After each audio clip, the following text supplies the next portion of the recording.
Cricket fans are crazy. They pick their own bats.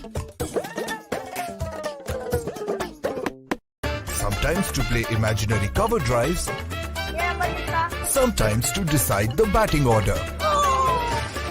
They pick their own ball. Sometimes they even picked it from the... never mind. They pick their own stumps. They pick their own boundaries. Or break the boundaries. They pick their own pitches. Oh, that's a boundary. Stadiums. Rules. Prayers. War cries. Heroes. And their moments. And there it is. It is all out. Such moments are rare. Make those rare moments your own.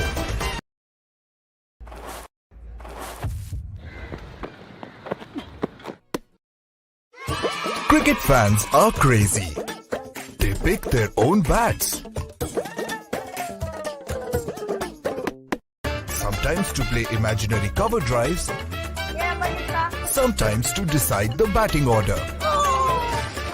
They pick their own ball. Sometimes they even picked it from the...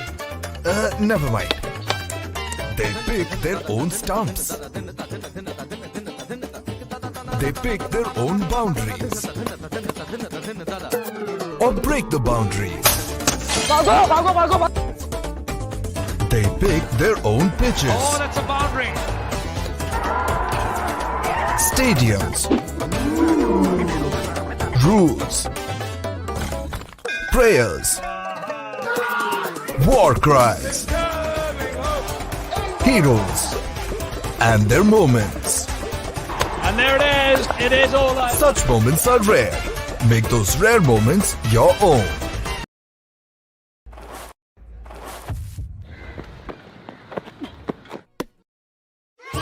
Cricket fans are crazy. They pick their own bats. Sometimes to play imaginary cover drives. Sometimes to decide the batting order. They pick their own ball. Sometimes they even picked it from the... never mind. They pick their own stumps. They pick their own boundaries. Or break the boundaries. They pick their own pitches. Oh, that's a boundary. Stadiums. Rules. Prayers.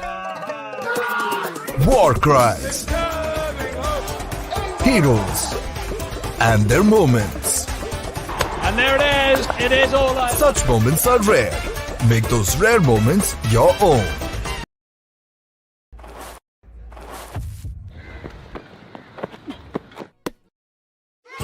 Cricket fans are crazy. They pick their own bats. Sometimes to play imaginary cover drives. Sometimes to decide the batting order. They pick their own ball. Sometimes they even picked it from the... never mind. They pick their own stumps. They pick their own boundaries. Or break the boundaries. They pick their own pitches. Oh, that's a boundary. Stadiums. Rules. Prayers. War cries. Heroes. And their moments. And there it is. It is all out. Such moments are rare. Make those rare moments your own.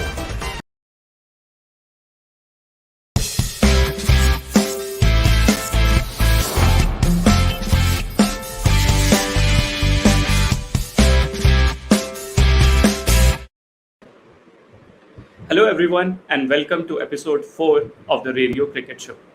This is where we relive epic action from the Caribbean Premier League, from the past 8 seasons of the Caribbean Premier League. These moments are part of our launch edition pack drop on Rario.com, which is the world's first officially licensed cricket NFT platform. Now, we launched these moments, these packs, a few days ago, and we're overwhelmed by the response. All of them were sold out. But the good news for the viewers of this stream is that if you ask great questions, you stand a chance to win some free NFTs. Now, over the past 3 days, we have looked at 30 moments which formed part of our silver set, which is the first tier of the moments that are going to be part of our packs. Over the past 3 days, we have seen some great plays by some great players from the previous 8 seasons of the CPL, who is our first official partners and one of the biggest T20 leagues in the world. But the next 2 days, starting from today and tomorrow, and then moving on to the 2 days after that, we will go take it up a few notches. So today, we start with the gold set of moments, which is not just great plays by great players, but the plays mean something. The plays have some context. They were game-winning, match-winning, or did something amazing, probably the catch of the season or something like that. So to do that, as always, we have our host, Karthikeya, with us. Karthikeya is someone who... Hi, Karthikeya. Karthikeya is someone who dons many hats in the world of sport. He has been a sports a presenter, a journalist, a writer, and also been a talent manager for many top cricketers. And the best part of the show, the experts, the legendary commentators who have been with us for the past 3 episodes. These are folks who have been through all the seasons of the CPL, who have watched it all and seen it all and made these moments special by their own commentary. We are privileged to have Tom Moody and Steely Danny Morrison with us, who will be reeling in the ears. Good afternoon, good evening, Tom. everyone. Or good Hi, morning, Danny. Oh, he's unable, some tech glitches. Danny, are we audible?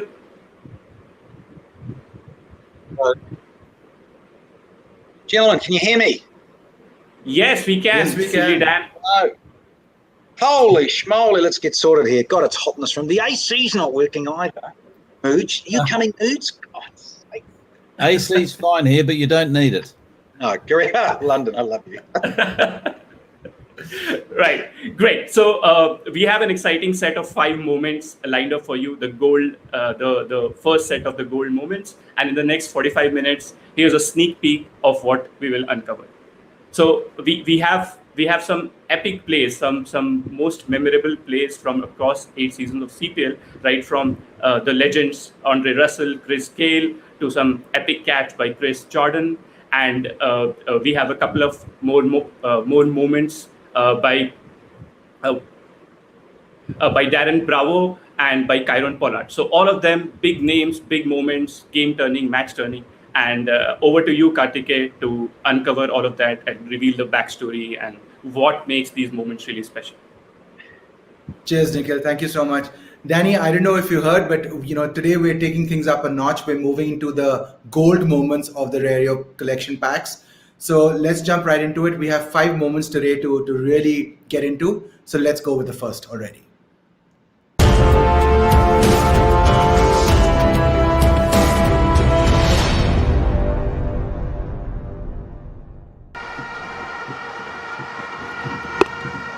Gone high again, twice in the tournament. Talawars have proved the stronger of the two. Andre Russell.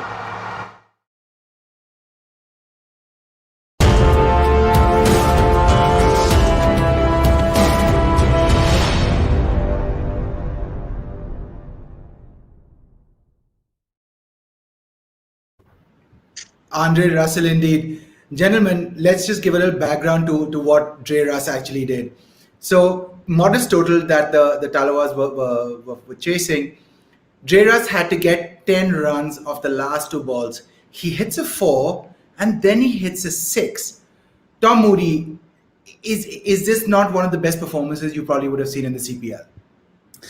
Oh, there's no question. Andre Russell is a very special cricketer. That's why he's one of those sought-after T20 players around the globe. Unexpected win. I do remember this game very clearly, but it's one of those things.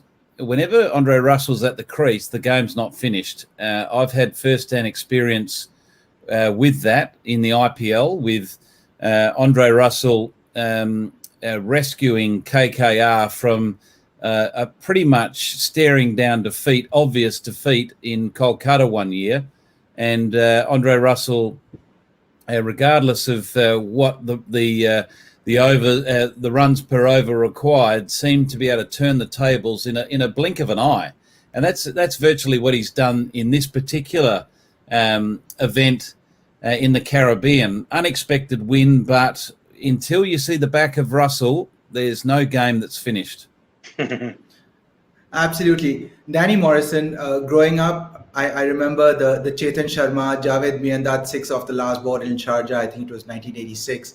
But, that's what we kids, I guess, dreamt of growing up, winning a match, hitting a 6 off the last ball.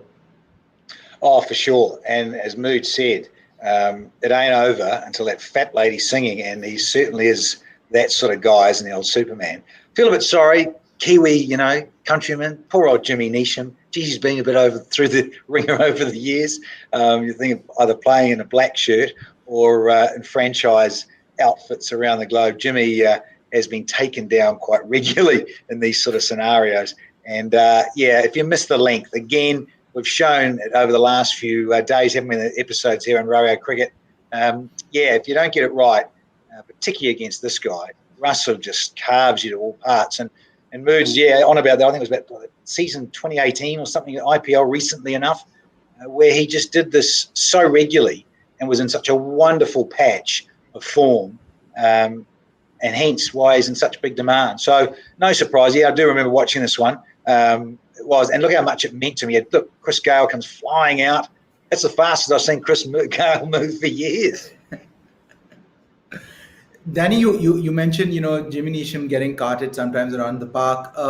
Do you reckon there would be a bit of a fear factor, something that would have got into the bowler, bowling against somebody like Dreras in this situation? Absolutely, 100%. Because, again, particularly the previous one that Moods mentioned, went for 4. And so this had to go for 6. And so, again, the adrenaline pumping. And to be fair, you only have to miss it by a short amount, that Yorker. That's what he was clearly going for, Jimmy, trying to get it in the block hole so it didn't allow Dre Rush to get underneath him. But hard lines, Jimmy. There's always sun coming up tomorrow. Tom, Danny just talked about adrenaline pumping, heart rate going up. So how do you actually keep your composure, or if not keeping composure, how do you stay focused on the task at hand?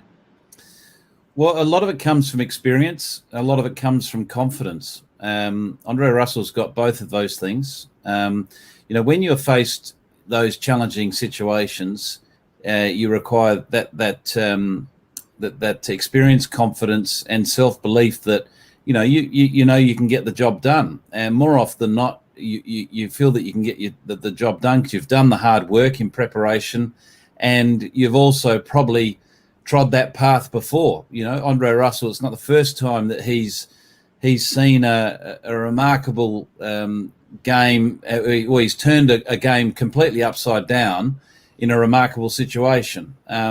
So he has that self-belief that he can do it. He's been there and done it before, and he's got the tools to be able to do it. And what I mean by the tools is he's a pretty rare cricketer where, once he gets going, he deals in 6s and 4s. He doesn't deal in 1s and 2s. He deals in 6s and 4s, and that can seriously hurt a side or a bowler if they get it slightly wrong. So, poor Jimmy Neesham is at the top of his mark, knowing if he's slightly off, the ball's going into the stands.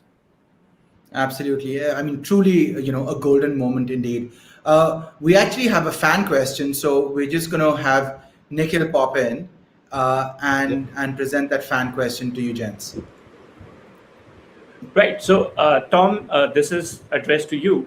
You would have played with Bevan, who was known as the greatest finisher. As kids growing up in the 90s, we saw people like Bevan and then even Klusner hit it out in the last few moments. And we have had Dhoni, then Kohli and Pollard, who have performed in clutch moments at the biggest stages. Now, where do you think Andre Russell, where do you think Ray Russ ranks in terms of these all-time greats, especially in the T20s? He's a different type of finisher than the Michael Bevans or the MS Dhonis, Kohlis, where those players tend to finish games from a long way out, where Andre Russell's a player more often than not. He comes in with at least a number of balls to face, where maybe only 20 balls left in the game, and he's having to rescue a game situation from a shorter period out from the game. I think also it's pretty dependent on format.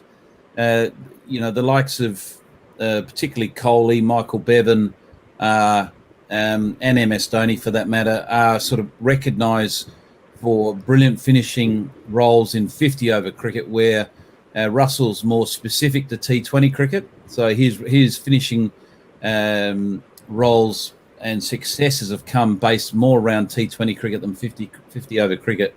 So if I'm comparing Russell as a finisher with the ones you mentioned, I don't think you can compare him with the others, because they have done it in not only 50-over cricket but T20 cricket over a long period of time.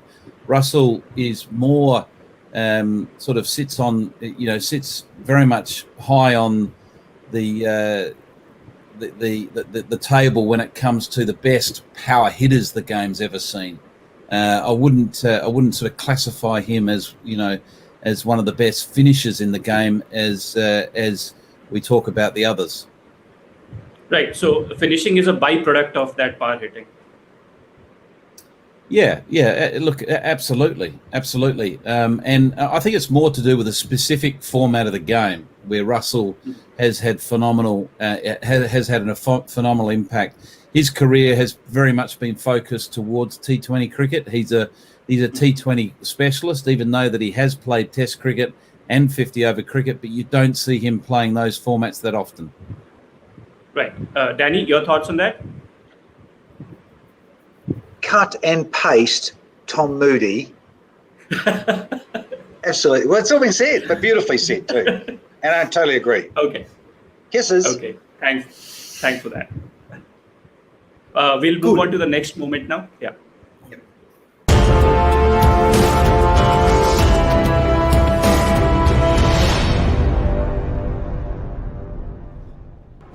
Up against Jordan now.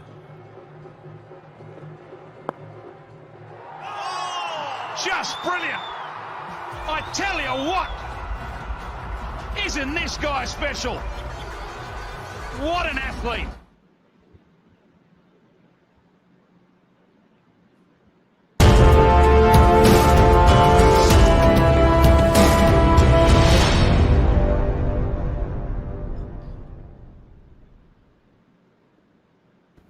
We've heard Danny Morrison being animated loads of times, but Tom, you were on commentary there. I mean, you were literally jumping out of your chair, commentary box, and everything else. Please walk us through that memory, if you will, that moment. Oh, look, it's nothing better than being on air when something special like this happens. Jordan is known as being one of the better fielders in world cricket today. He is an incredible athlete. He works incredibly hard on his fielding. I know that firsthand, having had him at the Sunrisers Hyderabad for a few years. And he plays a specialist role in every team that he goes into. He's known as an exceptional death bowler and an incredibly dynamic fielder, and that just is a great example of what he brings to any team. He pulls out these half chances out of nowhere that can turn and shift the momentum of a game. Privileged to be calling that. And at times you very much, and Danny will be able to back this up, at times you're just relying on how you feel. It's not scripted. It's something you're not expecting it to happen. but you're just expressing how you actually feel at that very moment. Absolutely. Danny, that's, what Chris Jordan does is not something that you practice for, can you? No, again, it's a bit reflexy, but it is, as Mood said, you do train and you throw yourself around and dive like the keepers do with their gloves on. And just on that, out of Barbados, playing for England, sitting there at Lord's, put up, he was relaxing, wasn't he, hanging out. I love the commentary was on. So I think Nasser Hussain was on yesterday in the 100 final, and there they were in the home of cricket. And back in the day, you'd never be able to sit there like that. But because it's this fabulous new format, the 100, players are sitting down in those different areas there behind where all the members sit. You used to have your egg and bacon tie on a blazer and those sort of outfits and rooms, didn't you? But I just love what the West Indian flavour has brought to the game of T20, regardless of it being the Hero CPL, just across the board, and seeing different West Indians end up playing in different parts of the world, and perhaps even domiciling in different parts of the world, and what they bring is truly extraordinary. But Danny, as a fast bowler in a situation of this Chris Jordan catch, it's not a reflex only where you just stand and the ball is kind of coming to you and you just put your hands out and you catch the ball.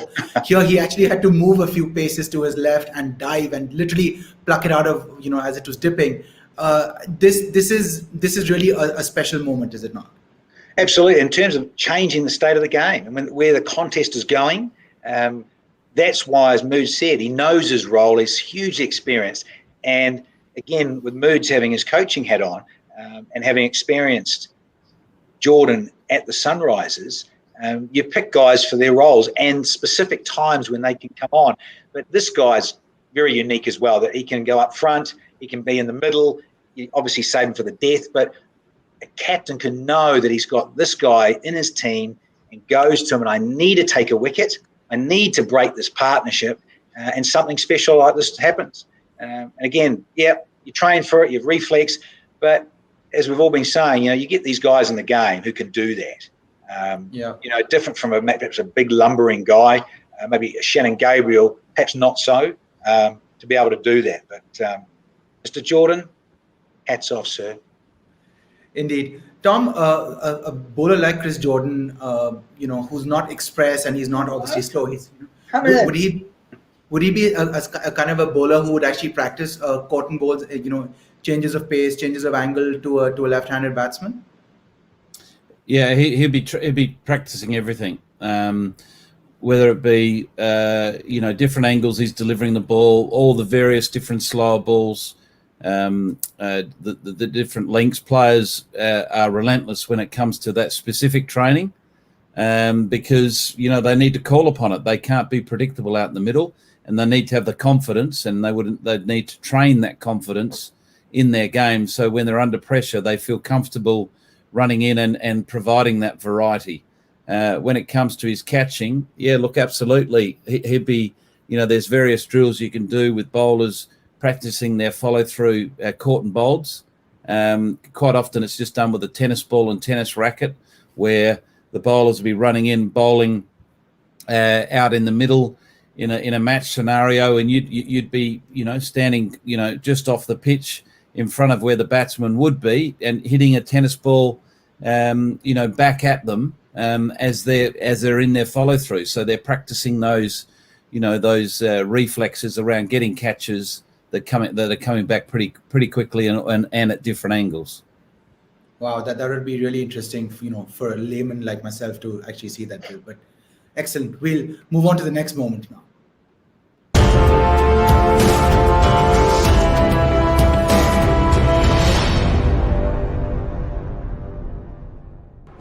Up against Jordan now.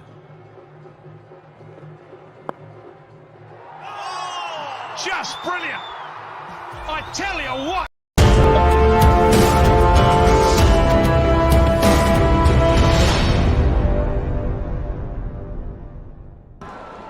And he's looking for one more run for the first 100 in the CPL. Crowd, listen to it. Take a bow. What a player. What an entertainer.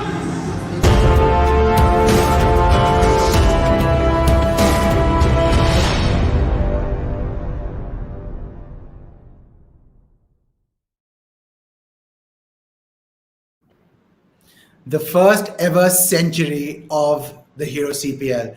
And it perhaps is fitting, Danny, that it was scored by Chris Gayle. Yeah, because he really is Mr. T20, isn't it? I love listening to Christopher Henry in recent years and talking in third person about himself all the time, the universe boss, or, dark and stormy. And he sets the world on fire in this fabulous format. And of course, with the CPL, its inception in 2013, playing at home, an extraordinary talent, no doubt about it. It's, you know about baseball stars in the United States and big hitting guys, or, for that matter, golfers, big standout golfers that really dominate and strike the ball well and clean and have long drives, i.e. Tiger Woods, who burst onto the scene, was so consistent and changed the landscape of golf. This guy, I reckon, same. Gayle is right up there, and so physically imposing. I often called him Darth Vader with, the hairpiece on and, covering that, and looks like Darth Vader at Star Wars, storming in and just having that presence and then hitting it where he wants to. And I know Moods might want to elaborate too, that it's more difficult for Gayle in later years when everything starts to slow down, and he's now into his early 40s, for goodness sake. And it is much more difficult, and he gets found out a little bit more. But now, look, he's adapting. He's changing from opening and perhaps always going at first drop now. He's coming in at number 3. When the ball's perhaps lost a little bit of zip and swing and shine off it, maybe, and we've noticed the white ball doesn't quite swing as much prodigiously as it used to, maybe in those, 10 years ago or so, and Gayle slowed down a bit. He can now come in, and he might often be in that power play, so it goes for 6 overs. He might be in the second over. And it just gives him that little bit, maybe extra time, focus on things. The ball's just lost that slickness and shine off it, and he comes in and mooses it. So you're right, no surprises, and it was very well scripted. Mr. Gayle to hit the first 100 in CPL. Absolutely. Tom, we spoke previously about, Dreras being a good finisher, and you spoke about how, he's different to a Dhoni or a Virat Kohli or indeed a Michael Bevan. But Chris Gayle in a run chase, coming up top is just a different, just a different level, because he actually literally bats through the innings and backs himself to see his side through. Yeah, look, Chris has got quite a remarkable international career. A lot of people forget that Chris Gayle's played over 100 Test matches.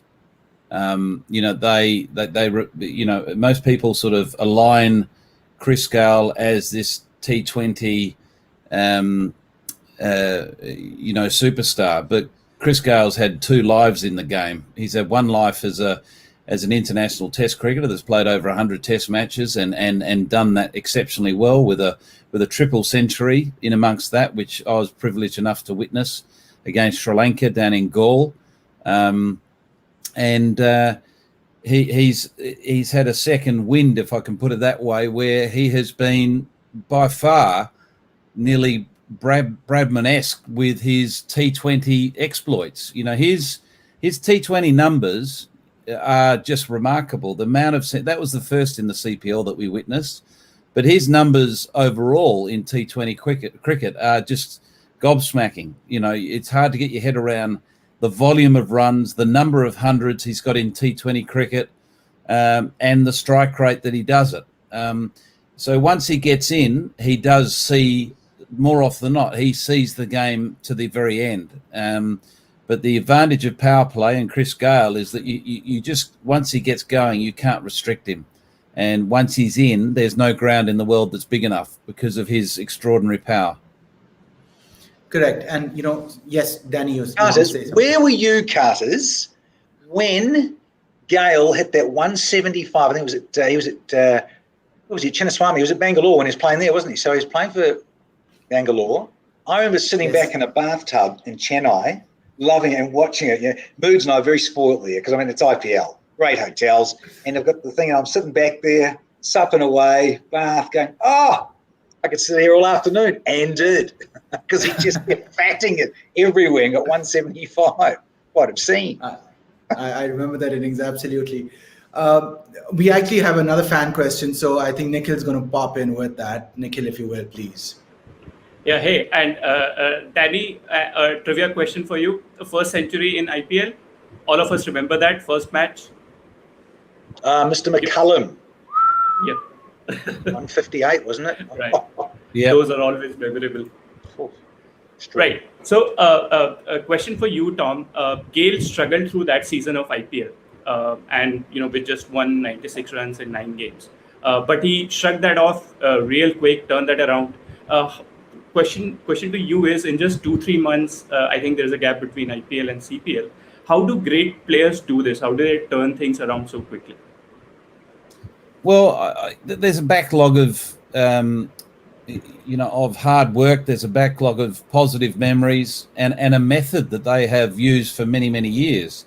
So sometimes it's the smallest of things that can turn things around for the very good players. And more often those players with the experience know exactly where they need to go to, what buttons to press to, recapture that confidence, recapture that form.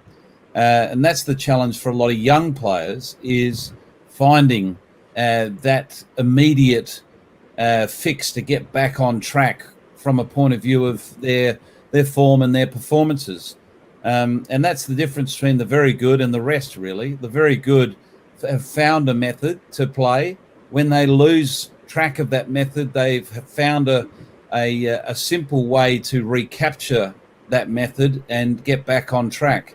The younger players at times can take some time to recapture form, purely because they've yet to find that method to return to form. And that just comes with experience. You don't learn these things unless you experience them firsthand. And more often than not, when you do experience it, it's really important that you capture that experience and make sure that when you do have that little rough patch again, you can reset yourself as quick as possible. Right. Your thoughts on that, Danny? Oh, it is. And I remember it well, because you're going about that 24 season. When have you liked to go on about them in different times? Because these guys play so much cricket, I think that in part helps as well, that you can try and get back in the saddle, as it were, but there's no excuse, there's no hiding for hard work. And as Mood says, you'll know with great players, they'll go out and do all the extra stuff to get back in that, whether it's off a machine hitting lots of balls, a batter doing that, whether it's a bowler, sticking a cones in an area and wanting to strike that area in that length, all of those sorts of things. And it is, and Mood's mentioned it before, if you've got great confidence and you have that experience as well, then that bodes for getting it right. And I think that's the difference of the great players. And that's the importance, again, coming back to T20, that again, the great players, the very good international players, have this second part of their career where they can eke out and play to their late 30s, 40-year-olds, as Gale is, to then pass on that knowledge and help the younger guys and rub shoulders with these youngsters and help them on their journey. So, don't underestimate that. I mean, that's key as well. And that also keeps that great player enthused and keeps wanting to do it and perhaps eke out every last drop of their ability. Right. Thanks for the insights. We'll have the next moment now.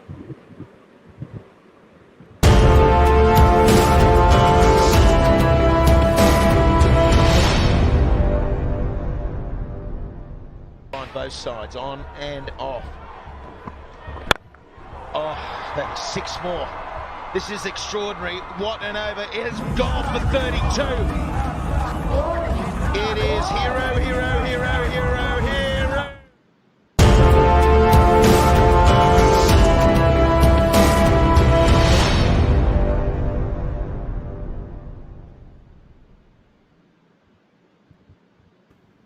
Kieron Pollard did not look happy at all. And I think that was very clear after that thwacking he got at the hands of Darren Bravo. I mean, just a superb over. Tom, would you reckon that Pollard was having an off day, or was Darren Bravo just in beast mode? Pollard over the years has bowled less and less mainly because of injury. He's had a few knee issues. But something I'll tell you about Darren Bravo is that he has got a phenomenal 6-hitting record. He deals in sixes. He's actually got more T20 sixes than he has fours in his career. Oh, wow. He certainly has that in the CPL, and I'm sure that is pretty much the story in all T20 cricket. So he's got a remarkable ability to hit sixes. He's got a beautiful bat swing. A lot of people liken him to, he's got a lot of composure like Brian Lara. So he's got a lovely bat swing like Brian Lara. So he's got the ability to access, hitting those sixes because he's got such a good stance and bat swing. Pollard is only just, he's a very medium pace bowler. So if he does get it off, on the day, it's, someone like Bravo, Darren Bravo, that is always going to cash in. I remember that game. I commentated that game. And the one thing to remember about those sixes, they weren't little sixes. They were big daddy sixes. They were well back into the stands and at times on the roof. Danny, this was a large total that the Trinbago Knight Riders were chasing. It was, I think, 210 or 214, I believe it was. Do you reckon that, and as we heard, that Pollard went for 32 runs in that over, do you think there was just a bit of laxity, perhaps, that, they've got a big total? Would that, and it was the 16th over, would that play in the mind of a bowler to say, we've got enough runs yet in 4 overs to go, so in case I get a couple of balls out of my length, then and I get hit, it's okay? Not in this situation, because of the other guy that was at the other end, which is a certain Brendan McCullum. So there's no place to hide. And the other thing, that I was there with Moods as well, because Michael Slater was on air, and I remember having to look after Slats that summer, that CPL, tearing around the Caribbean. And we were up in the combox and very blessed to see this fixture. And that, hats off to Pollard as well, because he has a good change of pace. But as Mood said, if you're slightly off, you're going to go the journey. And he had come on in that very crucial time, the 16th over, and he backed himself to do the job. Came in as a very experienced guy up against his Trini brother, who's obviously in a different coloured shirt at the other end. And there's that rivalry thing again. Both the Bravos, whether it's DJ Bravo or Darren Bravo, don't you worry. Kyron Pollard likes to do well against them, either one of them. And it was their night, those in red and black, on a very good surface. And that's the other thing I would say, is that St. Lucia, I probably think, is probably the best track going around consistently with pace and carry for the strike makers to really enjoy themselves. And that season in 2018, the ball slid on really nicely, and there was a lot of six hitting. And a lot of us commentators were out of our chairs, well, most of the time anyway, yelling out the window, having a ball. But, Darren can play, there's no doubt. And as Mood said, a lovely pickup, modelled himself off his idol, BC Lara, no doubt. And, timing, superb. What do you reckon Pollard said to him at the end of that over? I know they had a couple of words, it seems like. Well, the famous one from Merv Hughes, I'm going to rip your head off and do something down your neck. He'd be right in your face doing that. Moose will know. No holding back. Just get straight in. Absolutely. Thanks so much for that. Another superb golden moment for us. I believe we have another audience question, and Nikhil is right here with it.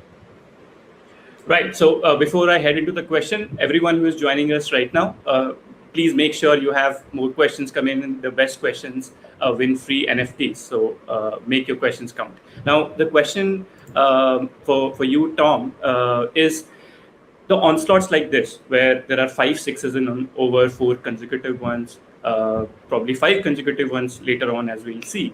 Are these more about you reading the bowler, guessing their line and length right, or is it sometimes pure bravado and just backing yourself that I'm going to go after the bowlers come what may?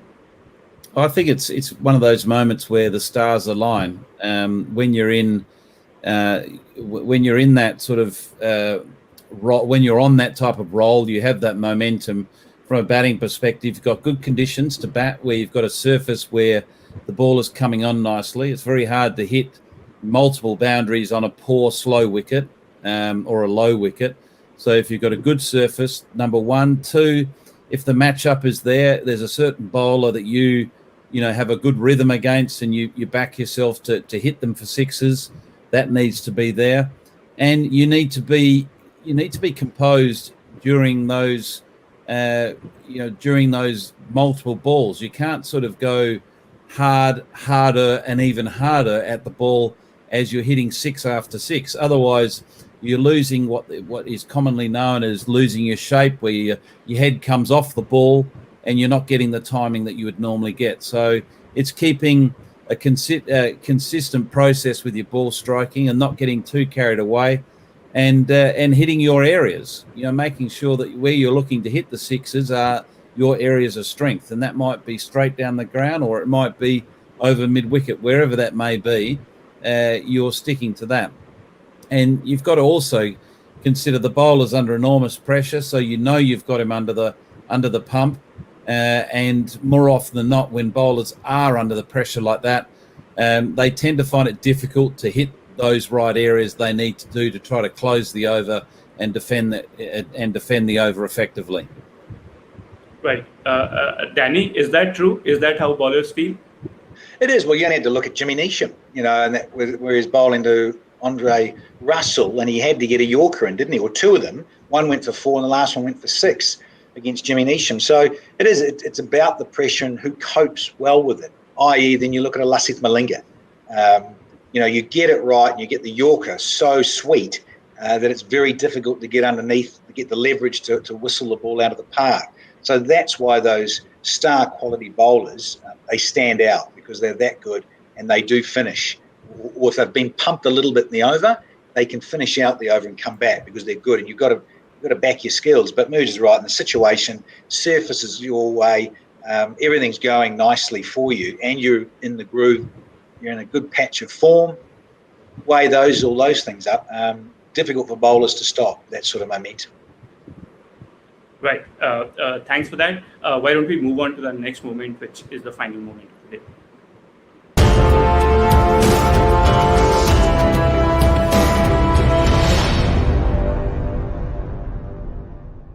What's he got now?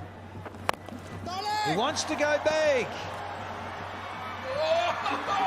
No! But guess who? Republic Bank Classic catch tonight from KP.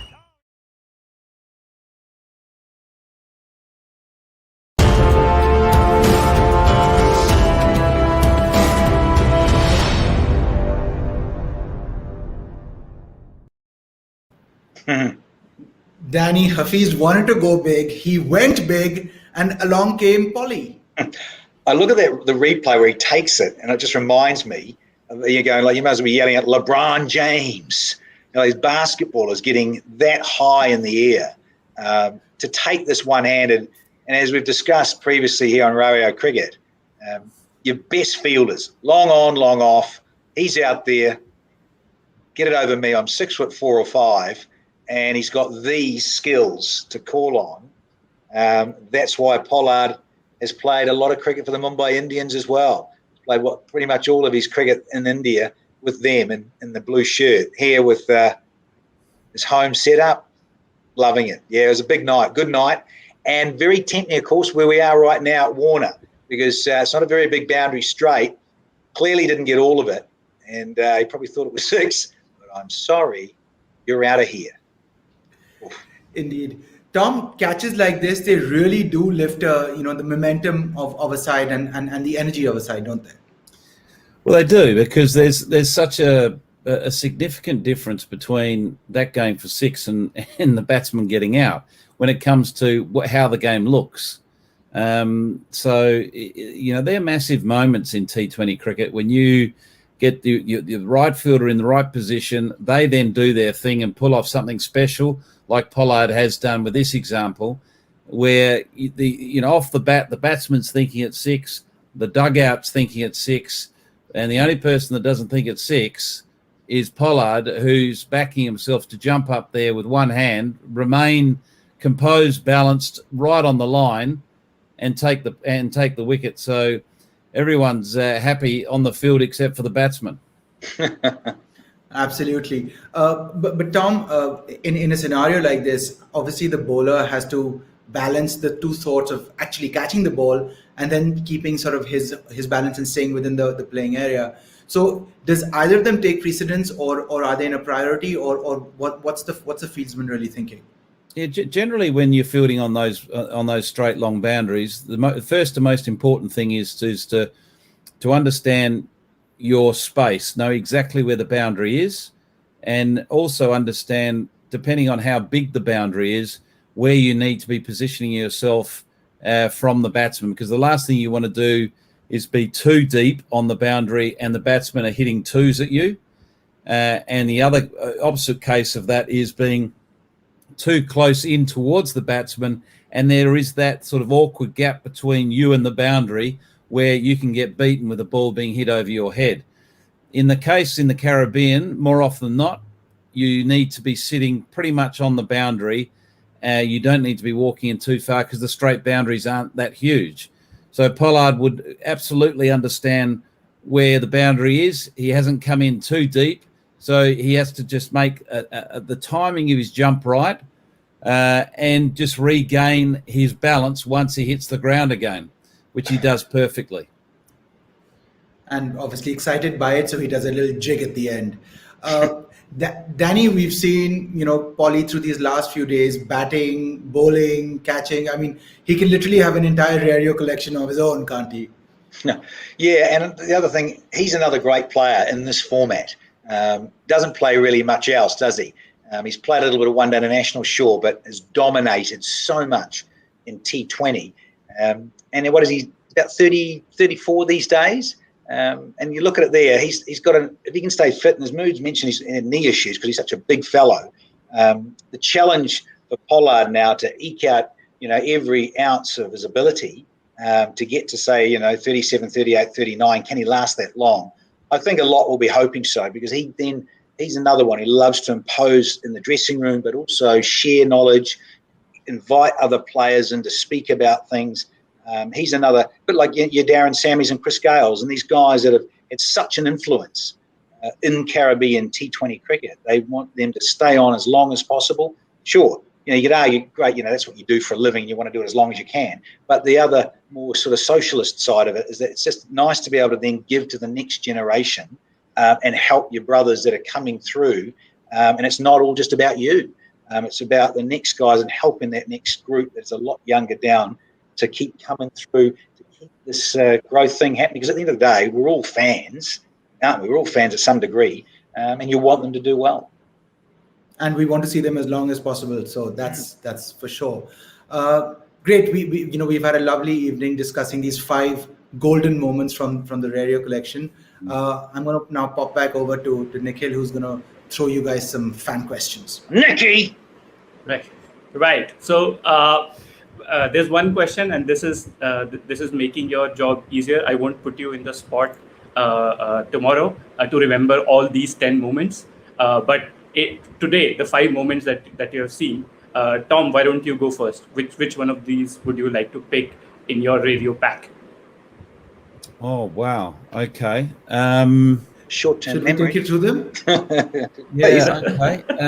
I think for me, I'm going with the Chris Jordan caught and bowled. Okay, That and would be any perfect particular in my reason? pack. How can I get a pack? Coming right over. We got to pack it in. Right, and Tom, any specific reasons for that? Since all 5 of them. I'm a big Chris Jordan fan. I just think he's such a. As I mentioned previously, I've worked with Chris before. He's a brilliant team man, and just looking at that particular athletic performance, that caught and bowled, I just think I was trying to rack my brains when I was watching the highlight of that catch, trying to think of fast bowlers around the world today that would have taken that catch. And I don't think there's too many.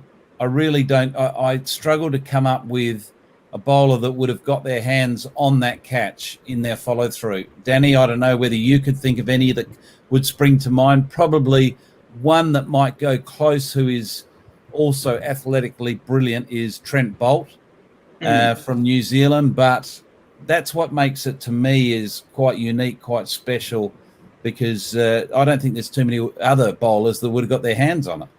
Or like your brother Kyle Jamieson, who's 6'7", would have needed to dive, would he? Just stuck him bits out and said, "Thank you so much." But on a serious note, I'm going with can I get my pick in? Because we're running out of time, Cal. Yeah. Please go ahead. Take your pick. I'll just go that last one, Pollard. Because, again, sheer athleticism. Moods has already taken the Chris Jordan one. We can't go the same one. But I'm going with Pollard. That was pretty extraordinary as well. To keep his balance and land and stay inside the rope. Don't underestimate that for a big human being. He is a gifted athlete.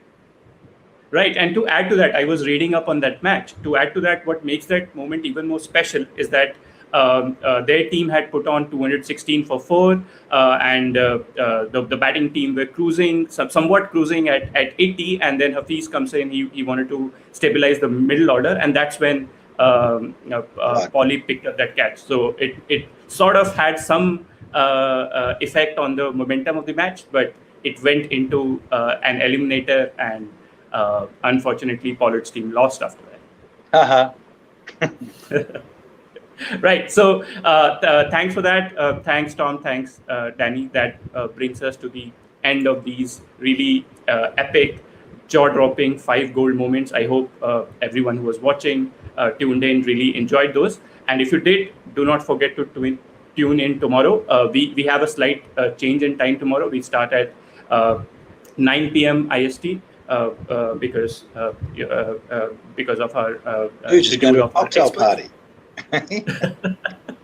Right. So we'll just keep you posted on that. But make sure you come in and watch the rest of the 5 moments, because they are equally, if not more, amazing to watch. And with the annotation, with the commentary of our experts here, it just makes it more special. So thanks everyone again. Thanks Kartikeya for hosting. Thanks Danny. Thanks Tom. And see you folks tomorrow. Absolute pleasure, gentlemen. Ripper.